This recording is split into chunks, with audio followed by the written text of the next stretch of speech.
भगवान विष्णु का 10वां अवतार कल्कि अवतार की प्रतीक्षा में आज भी 7 महापुरुष जी रहे हैं।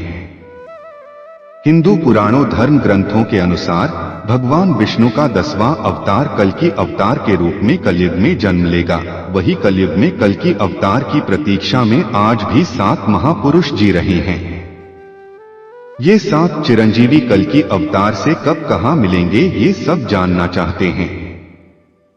भगवान विष्णु के 9 अवतार हो चुके हैं। 10वां अवतार कल्कि के रूप में कलयुग में होगा। हिंदू धर्म ग्रंथों के अनुसार 7 चिरंजीवी महापुरुष कल्कि अवतार की प्रतीक्षा कर रहे हैं। इनमें हनुमान जी, परशुराम जी, राजा बलि, विभीषण जैसे महापुरुष शामिल हैं। हनुमान जी को माता सीता ने चिरंजीवी होने का वरदान दिया था। परशुराम जी भगवान विष्णु के 6ठे अवतार हैं। राजा बलि को वामन अवतार ने पाताल लोक भेजा था। ये महापुरुष कल्कि अवतार के समय फिर से प्रकट होंगे। 7 चिरंजीवी कौन हैं? धर्म ग्रंथों के अनुसार हनुमान, विभीषण, व्यास महर्षि, कृपाचार्य, अश्वत्थामा, परशुराम, राजा बलि ये 7 चिरंजीवी महापुरुष हैं। बजरंग बली। इन दिव्य पुरुषों की सूची में सबसे पहले चिरंजीवी महापुरुष राम भक्त हनुमान जी का नाम आता है। हनुमान जी को माता सीता ने चिरंजीवी होने का वरदान दिया था। भगवान श्री राम से बजरंगबली को कलयुग के अंत तक धर्म राम कथा का प्रचार करने की आज्ञा मिली थी। हनुमान जी के जीवित होने के प्रमाण आज भी कई जगहों पर मिलते हैं। महाभारत के वन पर्व अध्याय के 151 के अनुसार एक बार भीम द्रौपदी के लिए पुष्प लेने गंधमादन पर्वत जा रहे थे, तब उनकी मुलाकात हनुमान जी से हुई थी। कहा यह भी जाता है कि हर 41 साल में बजरंगबली श्रीलंका के मातंग कबीले में ब्रह्मा ज्ञान देने आते हैं। कलयुग के अंत में जब पाप की सीमा बढ़ जाएगी, तब भगवान कल्कि इस पृथ्वी लोक पर अवतरित होंगे। तब बजरंगबली एक बार फिर से भगवान कल्कि के रूप में श्री राम जी के दर्शन करेंगे। तब श्री राम द्वारा दिए उन वचनों का कार्यकाल भी समाप्त हो जाएगा। परशुराम। चिरंजीवी महापुरुषों की लिस्ट में दूसरा नाम परशुराम जी का आता है। परशुराम जी भगवान विष्णु की 6ठे अवतार हैं। चिरंजीवी होने के चलते उनके भी प्रमाण महाभारत काल में भी दिखे थे। आपको बता दें कि परशुराम जी पितामह भीषण कर्ण गुरु द्रोणाचार्य के गुरु भी थे। पौराणिक कथाओं के मुताबिक भगवान कल्कि के गुरु भी परशुराम जी ही होंगे। महाभारत काल में भी उनका निवास महेंद्रगिरी पर्वत ही था। आज कलयुग में भी वो इसी पर्वत पर तपस्या में लीन होकर कल्कि अवतार की प्रतीक्षा कर रहे हैं। राजा बलि। राजा बलि श्री हरिभक्त प्रहलाद के वंशज थे। उन्होंने अपने बल से तीनों लोकों को जीत लिया था। उनको बहुत बड़ा दानवीर भी माना जाता है। पौराणिक कथाओं की माने तो भगवान विष्णु ने राजा बलि के घमंड को तोड़ने के लिए वामन अवतार लिया था। एक बार श्री हरि राजा बलि के यज्ञ में शामिल हुए। यज्ञ के दौरान ही सभी ब्राह्मण अपने लिए राजा बलि से कुछ ना कुछ दान मांग रहे थे, जो राजा बलि उन्हें दे भी रहे थे। तब वामन देवता की बारी आई तो उन्होंने सिर्फ 3 पग भूमि राजा बलि से मांग ली। तब राजा बलि उपस्थित सभी ब्राह्मण हंस पड़े। राजा बलि ने कहा कि आप अपने छोटे छोटे पैरों से इतनी जमीन नाप पाएंगे, कुछ मांग लो। लेकिन वामन देवता अपनी मांग पर डटे रहे। तब राजा बलि ने कहा जहां आप चाहो 3 पग जमीन ले लो। तब वामन देवता ने अपना विराट रूप धारण कर लिया। एक पग में देवलोक, दूसरे पग में पृथ्वी पाताल लोक नाप दिया। इसके बाद उन्होंने कहा कि तीसरा पग कहां रखूं?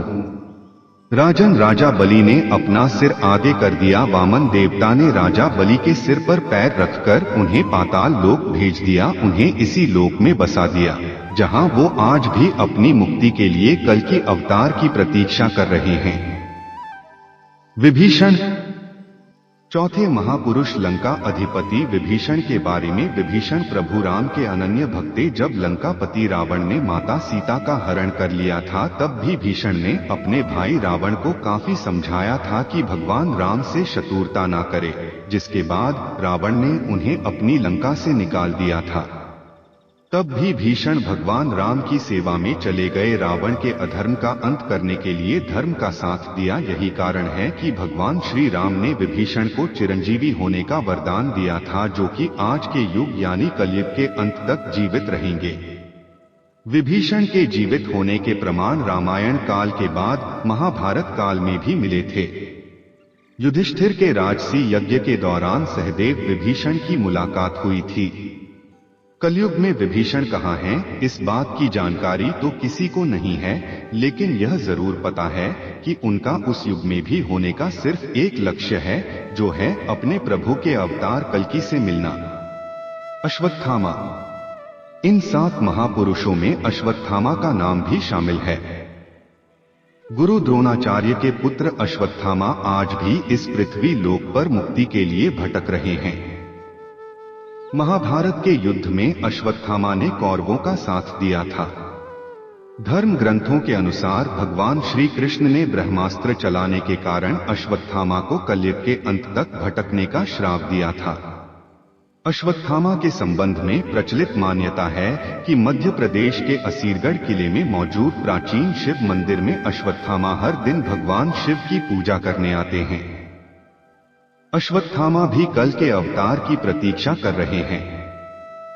कहा जाता है कि अश्वत्थामा भगवान शिव का इकलौता ऐसा अवतार है जिसकी पूजा नहीं की जाती, परंतु कल की अवतार में अश्वत्थामा का एक अहम रोल होगा, जो आने वाली पीढ़ियों तक उसका गुणगान करेंगी।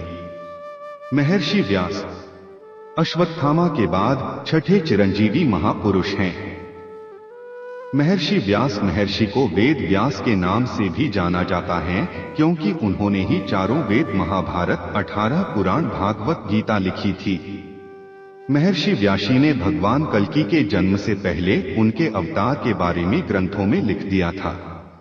महर्षि वेद व्यास बहुत बड़े तपस्वी होने के कारण आज भी कलयुग में भगवान कल्कि के दर्शन के लिए तपस्या में लीन होकर इंतजार कर रहे हैं।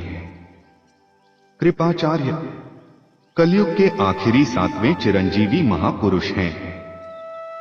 संस्कृत ग्रंथों में उनको चिरंजीवी के रूप में बताया गया है। कृपाचार्य अश्वत्थामा के मामा पांडवों कौरवों के आचार्य थे। भागवत के मुताबिक कृपाचार्य की गणना सप्तऋषियों में की जाती है। कहा जाता है कि वे इतने बड़े तपस्वी थे कि उन्हें अपने तप के बल पर चिरंजीवी रहने का वरदान मिला था। वहीं कुछ लोगों का मानना है कि उनकी निष्पक्षता के आधार पर उन्हें चिरंजीवी रहने का वरदान मिला था। कलयुग में कृपाचार्य अधर्म का नाश करने में कल्कि अवतार की मदद करेंगे। नोट: यहाँ दी गई जानकारियां धार्मिक आस्था, लोक मान्यताओं पर आधारित हैं। न्यूज नेशन इस बारे में किसी तरह की कोई पुष्टि नहीं करता है। इसे सामान्य जनरुचि को ध्यान में रखकर यहाँ प्रस्तुत किया गया है।